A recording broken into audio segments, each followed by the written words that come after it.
Hello students, आज का हमारा टॉपिक है समस्या समाधान विधि के लाभ एवं दोष।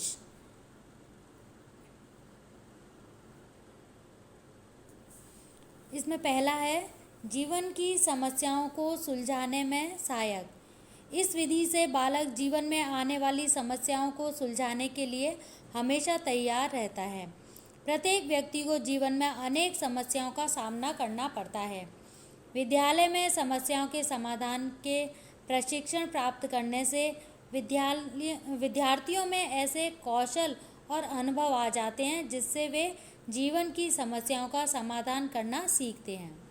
दूसरा है, इस विधि से बालक में स्व अध्ययन की आदत का निर्माण होता है जो आगे जीवन में बहुत लाभकारी सिद्ध होता है।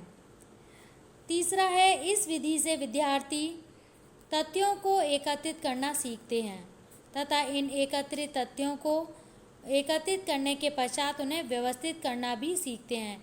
यह विधि एक महत्वपूर्ण विधि है जिससे शोध कार्यों में भी सहायता मिलती है। नेक्स्ट है, इस विधि से अनुशासन प्रियता को बढ़ावा मिलता है क्योंकि प्रत्येक विद्यार्थी समस्या का हल निकालने में ही जुटा रहता है, अतः उसके पास अनुशासन भंग करने का अवसर भी नहीं होता है।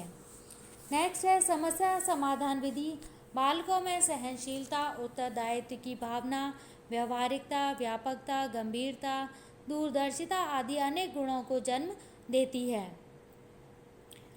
नेक्स्ट, इस विधि द्वारा अर्जित ज्ञान विद्यार्थियों के पास स्थायी रूप से रहता है क्योंकि विद्यार्थियों ने स्वयं समस्या का समाधान ढूंढकर इस ज्ञान को अर्जित किया है।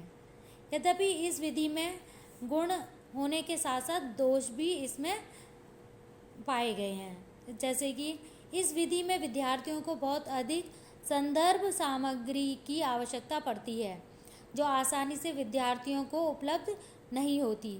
कई ऐसी पुस्तकें समस्या का समाधान ढूंढने में आवश्यक होती हैं जो प्रायः विद्यालय के पुस्तकालय में नहीं होती।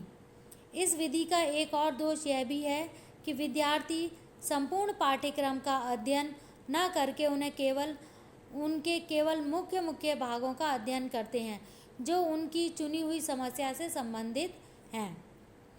फिर इस विधि का एक व्यवहारिक दोष यह भी है कि इसमें समस्या के समाधान ढूंढने में विद्यार्थी का समय बहुत अधिक खर्च हो जाता है। इससे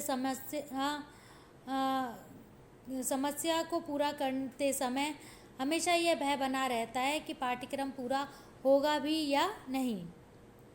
फिर इस विधि का कक्षा में अधिक प्रयोग होने से संपूर्ण शैक्षिक वातावरण में नीरसता आ जाती है। अगर विद्यार्थी किसी एक समस्या पर कई दिन या कई सप्ताह कार्य करते हैं तो उस समस्या से उनकी रुचि समाप्त हो जाती है क्योंकि बालक स्वभाव से ही विभिन्न प्रकार के कार्यों में भाग लेना चाहता है।